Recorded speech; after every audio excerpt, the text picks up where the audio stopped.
A $200 million offer sitting on the table. The Atlanta Falcons ready to make him the face of their franchise. King behind closed doors, trying to figure out how they just got outplayed at their own game. But to truly understand the magnitude of this historic heist, we have to go back to where the disrespect first started. The story of Shedeur Sanders in the NFL began with a draft day slide that left analysts completely baffled and fans demanding answers. Despite a phenomenal collegiate career at Colorado, where he transformed a struggling program and What was wild wasn't the amount. It was why he said no. Because tucked inside another deal with Gatorade was something different, an equity clause. A rookie didn't just want cash, he wanted a stake, ownership, control, leverage. And just like that, he exposed the uncomfortable truth the NFL didn't want you to see. The system only works when players are desperate, when they'll settle for crumbs, smile for the cameras, and stay in line. You know, I'm just getting in the league and my feet settled and everything, so I get excited knowing I'm able to face those challenges, because you gotta understand this year right here, this the worst it's gonna be. You know what I'm saying? So it's like this the foundation. This is where I'm building from. This is where I'm understanding different things. This is where everything's translating for me. I'm excited about it. You know, I'm extremely excited about it because I know $200 million. That's what the Atlanta Falcons reportedly put on the table for Shedeur Sanders, a number that would make most rookies sign before the ink even dried.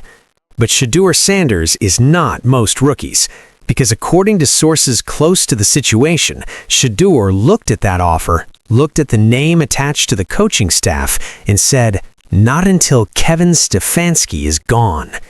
The Falcons front office went silent. The NFL went into full panic mode, and every single person who said this kid was just happy to be here suddenly had a lot of explaining to do. Because Shedeur Sanders just turned down $200 million on principle, and the league has absolutely no idea what to do with that. he proved every single stout, critic, and doubting general manager wrong on the field. He showed the world that his talent was real, independent of his famous last name. But, despite his heroics, the toxic machine of the NFL continued to grind away around him, offering little security and even less respect. But that wasn't the whole story, because behind the scenes, a master plan was quietly being put into motion. While Shedeur was taking hits on the field, what's going to keep Shedeur Sanders on the field is what he do on that field. And the problem is you fought tooth and nail not to even give him that opportunity. You need to do some soul searching and realize what made you, and your heart of hearts make you feel that way. What blinds you to the fact that you can't see what was evident? Case in 541, mic drop. He didn't even throw the wrist up. Actually, what he did is he played y'all. He played y'all like a fiddle. All right, guys, welcome back. Seriously, I need you to close whatever else you have open right now, because this story is on another level entirely.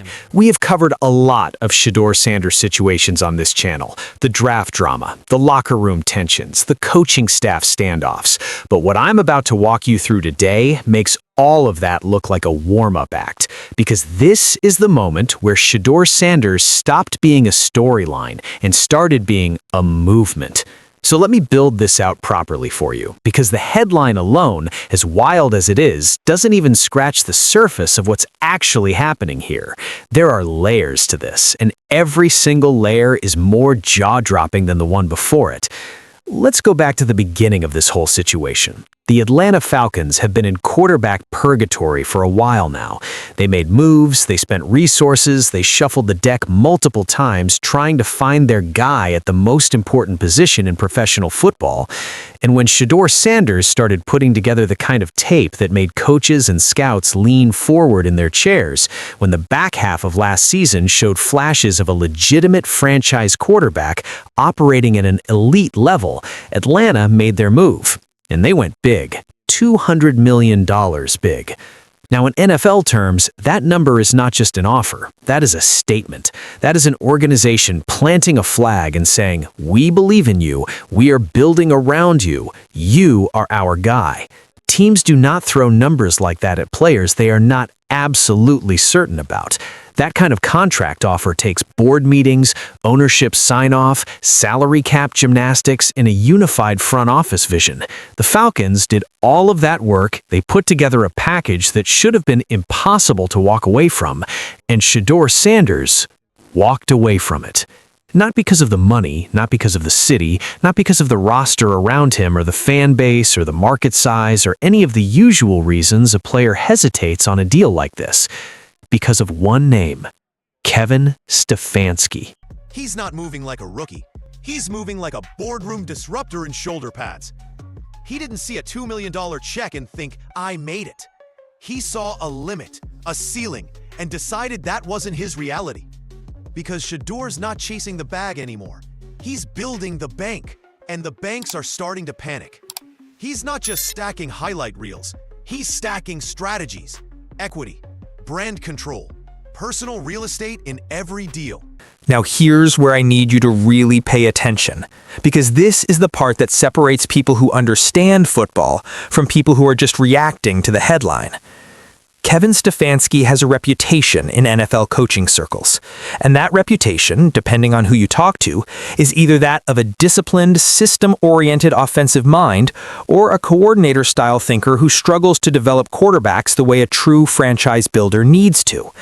The Browns had him for years. The results were mixed at best. And when Shedeur was under that staff last season, sources say the friction was real. The scheme wasn't built for what Shedeur does best. The communication was strained. The development environment was not what a young quarterback with Shedeur's skill set and Shedeur's football intelligence needed to reach the next level. Shedeur absorbed all of that. He watched it. He processed it. He cataloged every moment where the system failed him instead of elevating him. And when the Falcons came calling with $200 million and Stefanski still attached to the building, Shedeur made a calculation that most 22-year-olds in this league would never have the self-awareness or the courage to make.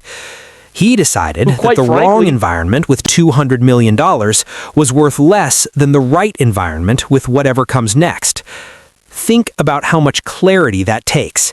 Think about the kind of self-belief you have to have in your own ability to look at a 9-figure contract offer and say, I know my value. I know what I need to succeed, and I am not going to compromise on the environment just because the number looks good on paper. Most players never get there. Most players, even great ones, take the money and figure out the rest later.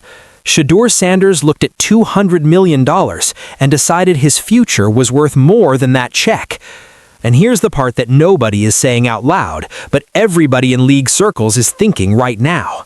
He might be completely right. Sports business textbooks for the next 50 years. For decades, the National Football League has operated as an untouchable monopoly, holding absolute power over the careers, contracts, and futures of the greatest athletes on the planet.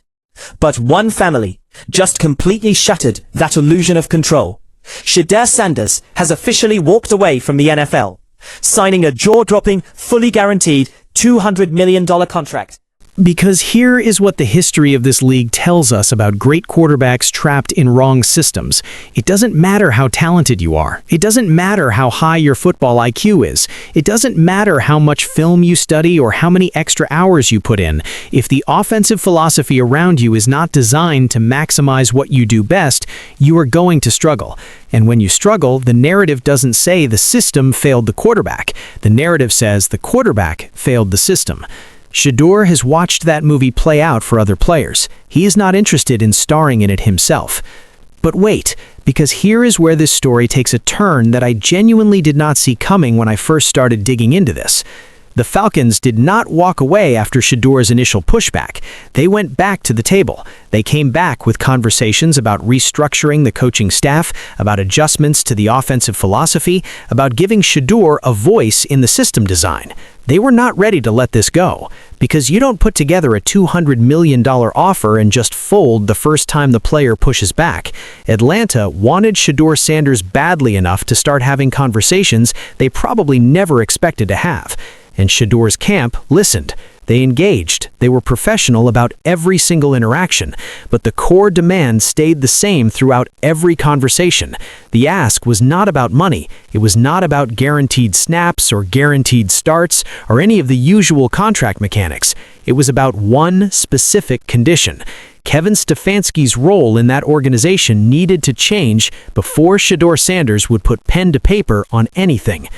Now, I know, some of you are typing right now that this is exactly the kind of behavior that gives ammunition to everyone who said Shedeur was a problem waiting to happen, that this is what the anonymous scouts were warning about during the draft process, that a rookie quarterback demanding coaching staff changes before signing a contract is the definition of a locker room cancer before he's even in the locker room.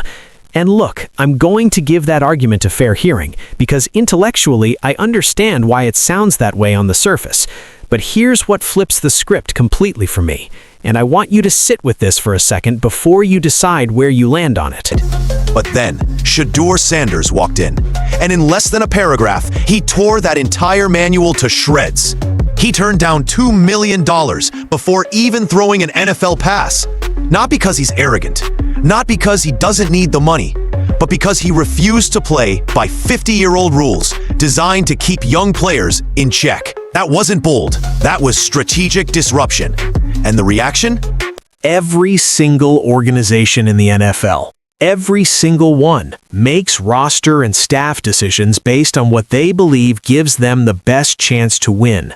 Teams restructure coaching staffs around quarterbacks all the time. They change schemes. They fire coordinators mid-season. They bring in consultants. They hire offensive specialists specifically to cater to what their franchise quarterback needs. That is standard operating procedure in this league. The only thing different about this situation is that the quarterback himself is the one saying it directly, instead of it being whispered through agents and front office intermediaries behind closed doors. Shedeur is not being difficult. He is being transparent. He is telling the Falcons exactly what he needs to succeed, clearly, honestly, and directly, so that there are no misunderstandings later. No frustration building for 2 seasons before it explodes in a press conference. No manufactured drama in year 3 of a contract. Just the truth, up front, before anybody signs anything. That is not a problem. That is professionalism at the highest level. And here's the thing that I keep coming back to when I look at this entire situation from every possible angle. The teams that win in this league, the dynasties, the consistent contenders, the organizations that get to February every couple of years, all of them have one thing in common. Their franchise quarterback has an environment built specifically around his strengths, not a generic system, not a one-size-fits-all offensive philosophy, a tailored, quarterback-specific environment where the scheme elevates what that player does better than anyone else in the world. Shedeur Sanders is not asking for special treatment. He is asking for what every great quarterback in this league eventually gets anyway. He is just asking for it before the contract, instead of 3 years into it. And what happens now? That is the question everybody in league circles is chewing on right now, because the Falcons are in an uncomfortable position that they absolutely did not anticipate when they put that offer together. You have a quarterback who has told you in no uncertain terms what it is going to take to get him in your building. You have an ownership group that spent real resources assembling that contract offer, and you have a coaching staff situation that is now a public conversation whether you wanted it to be or not. The front office has decisions to make, real ones, and the timeline is not moving in their favor because every day that Shedeur Sanders is unsigned is another day that other organizations are picking up the phone and asking questions. Because you better believe the rest of the NFL is watching this. You better believe there are 3 or 4 teams right now having internal conversations about what it would take to get into this race. Teams with quarterback needs, teams with the cap space, teams with the coaching staff flexibility to offer Shedeur exactly what he is asking for in Atlanta. The Falcons thought they had this wrapped up. They thought $200 million was going to close the conversation. Instead, it opened a negotiation that is now bigger than money, and those are always the hardest deals to close. Meanwhile, Shedeur Sanders is in the gym. He is on the field. He is doing exactly what he has always done when the outside world gets loud. He is working. Because that is the part of this kid that gets completely buried under the drama and the headlines and the talking heads segments, the obsessive, relentless, never satisfied work ethic that got him here in the first place. He did not survive Colorado on his name. He did not survive that draft process on his father's reputation. He survived on preparation, on film study, on standing in the pocket when defenders were trying to end his career and delivering the football anyway. That is who Shedeur Sanders is underneath all of this noise. And that person, that competitor, is not losing sleep over a contract standoff with the Atlanta Falcons. He knows what he's worth, he knows what he needs, and he is willing to wait for both. So here is where I land on all of this. And I want to hear exactly where you land in the comments right now, because this is one of those conversations that is going to split people completely down the middle. And I genuinely want to know which side you're on. Is Shedeur Sanders the smartest young quarterback in the NFL right now for holding the line on his terms before signing? Or is he taking a gamble that could backfire and define his career before it really starts? And let me throw this one at you too. If the Falcons cave and make the coaching change, does Shedeur just become the most powerful rookie in NFL history? Or does it create a precedent that makes every other front office in the league terrified to draft a player like him ever again? Drop it in the comments. I read every single one, and this debate is going to be electric. If you want to be the first to know every update on this Shedeur Sanders situation as it develops, every leak, every negotiation detail, every front office reaction, make sure you are subscribed right now with that bell notification turned on, because this story is nowhere near over, and this channel is going to be your home for every chapter of it. We will see you on the next one.